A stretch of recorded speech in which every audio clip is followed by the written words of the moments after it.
Well, good morning. It's me, Polcari, your host of the party. And today is Wednesday, January 17th, 2024. And here are the things that you need to know about what's going on in the market, what happened yesterday, and kind of how to gear yourself up for potentially what's going to happen today. So that whole 6-cut rate narrative, well, maybe it's not really about 6 cuts, right? And Fed Governor Chrissy Waller, he tries to rein that in, right? And we're going to hear from 5 more Fed heads later this week. So we'll see how they complement his story. So then stocks tumbled, the VIX rises, the 10-year pierces 4% on the upside once again. And what do we have for dinner tonight? We're going to have the Zucchini Lasagna. Simple to make and so good. Okay, so look, yesterday stocks tumbled, the VIX rose, the 10-year pierced 4% again, gold tumbles, oil struggles, the dollar index is up, and Iran says that they have nothing to do with the Houthis.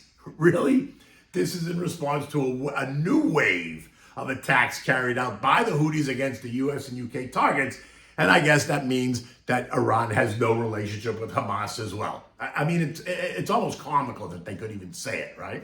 Okay, so let's move on. Fed Governor Chris Waller, he took the stage yesterday and he pushed back on all those expectations of 6 rate cuts and reiterated the idea that the market is well ahead of itself. And then, bam, stocks just started to tumble. Now, while Chris wasn't overly hawkish, he wasn't overly dovish either, saying that the Fed should take a cautious approach when they begin to change policy and sees no reason to move quickly. Okay, so why is anybody surprised? We have been discussing this. It has always been illogical for me to think that the Fed was going to cut rates by 6 times in 2024. But when the narrative takes on a life of its own, it really appears to lose all common sense, right? It goes out the window. In fact, I think it's illogical to think that we're going to even get 2 rate cuts.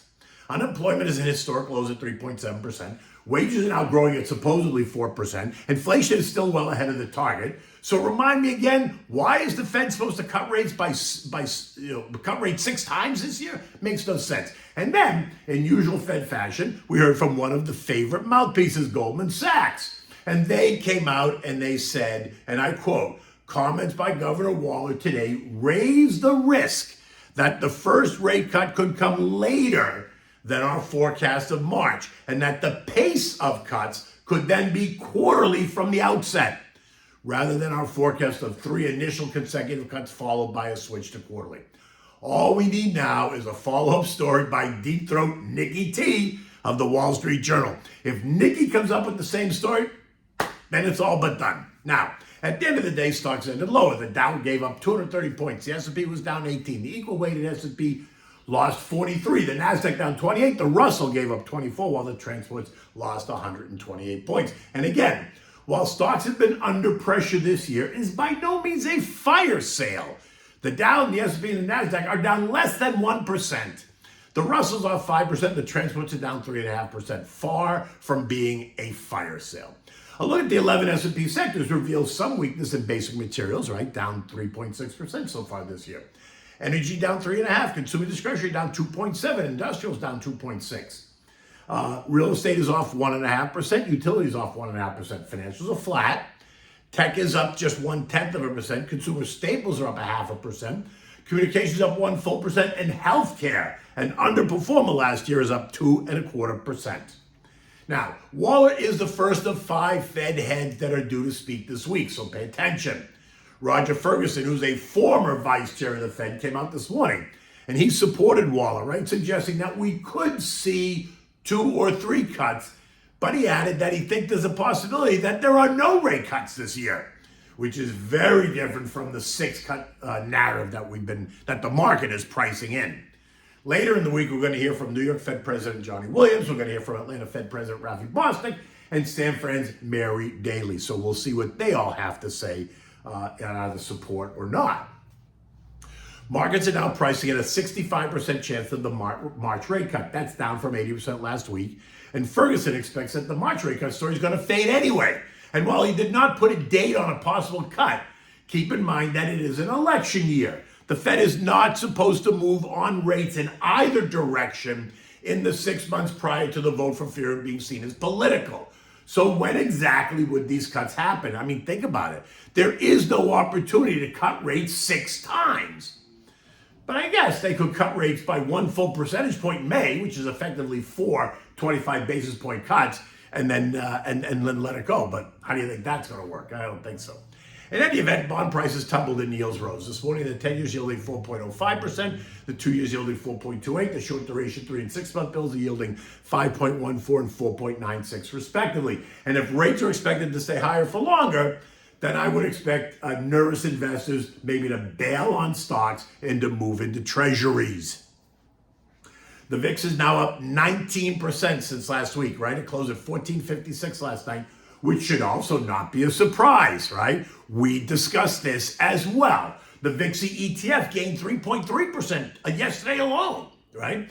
It's now hitting its head on the trendline resistance at 1499, and then it'll be 1536. If it moves up and through 1536, then we could see the VIX trade up to 18 to 20 range in a very short order, and that will put even more pressure on stocks, right? So just be aware of that. Oil, which has been all over the place in recent weeks, ended the day lower, down 1% at 71.90. This morning is trading lower again at 70.84. The stronger dollar, right? Think higher rates for longer will cause the dollar to be stronger, is being credited for this weakness. It's offsetting any disruptions caused by the chaos in the Red Sea. I think, and I've said this, oil is going to remain in the $68, $75 trading range. Gold is also lower on the idea that rates are going to remain higher and the dollar will remain stronger. Remember, commodities are priced in dollars. When the dollar rises, commodities typically come under pressure. When the dollar falls, commodities typically tend to rise. Gold failed to hold the trend line support at 2030, right? It traded as low as 2020 overnight. So now look for 2015 to be tested next. If the dollar continues to rise, then I expect that test is going to happen pronto, right? So we'll see what happens. The markets are down today. Dollar's up, so let's see what happens. The dollar, which had traded lower on the expectations of multiple rate cuts over the last couple of weeks, has now reversed course because that narrative is no longer the story, right? It's rallied by 2.6% to end the day yesterday at 103.40. It is now kissing resistance at 103.45. If it pierces this, we could see the dollar test higher at 104.24, which is the December high. And if that's the case, then look for oil and gold to come under more pressure. This morning, U.S. futures are lower yet again as investors reprice the risk based on the conversation. Dow futures down 175, the S&P down 25, the Nasdaq's down 100. The Russell's low by 28. Earnings due out today at U.S. Bank, Schwab, Discovery Financial, Alcoa. Eco-data includes mortgage apps, which are up 10.4%. Retail sales month over month expected to be up 0.4. Ex-autos and gas of up 0.2. Industrial production of minus 0.1%. Capacity utilization at 78.7. And the Fed's beige book, that's out at 2 o'clock. And that just talks about the conditions around the country. European markets are all down about 1.2% across the board. ECB member and Dutch central bank president Klaas Knot telling us that the markets are getting ahead of themselves. And while he does think it is possible to get inflation down to 2%, it ain't happening right now. So get off that wagon. Inflation in the UK unexpectedly rose in December, ticking at 4% rather than the 3.8% that was expected. Core CPI, excluding both food and energy, rose to 5.1% versus 4.9%. And all that means, if anyone thinks rates are going to get cut multiple times in 2024 in Europe, they should think again. It's the same story there, it's just a different country. The S&P closed at 47.65, right? We're in an area that offers no real support. And a look at the chart could suggest that if we trade down, but fail to hold at 46.80, then the S&P could trade down to 4,600 without being unreasonable. And while that sounds really negative, it's only 3.5% from here. Still well within what's considered a normal trading range. I, for one, hope we go there, actually. Right? Just think of all the bargains that will be had and think of all the people who are going to fall out of the trees when we shake those branches, right? So make sure that you have a plan and that you understand where you are on the life cycle scale, the risk scale, and all that stuff. Okay, so we're having dinner time. We're having the Zucchini Lasagna, right? So this is a vegetarian dish. It's easy to make. It'll become a fan favorite. You can use this as a great Sunday brunch or just as an easy meal. For this, you need 2 green zucchini or 1 yellow and 1 green. You want to slice them thin lengthwise using a mandolin so they're all the same, right? You need scallions, you need baby spinach, you need mushrooms, you need olive oil, you need seasoned breadcrumbs and shredded nuts. You want to begin by preheating your oven to 350 degrees so that it's ready when you need it.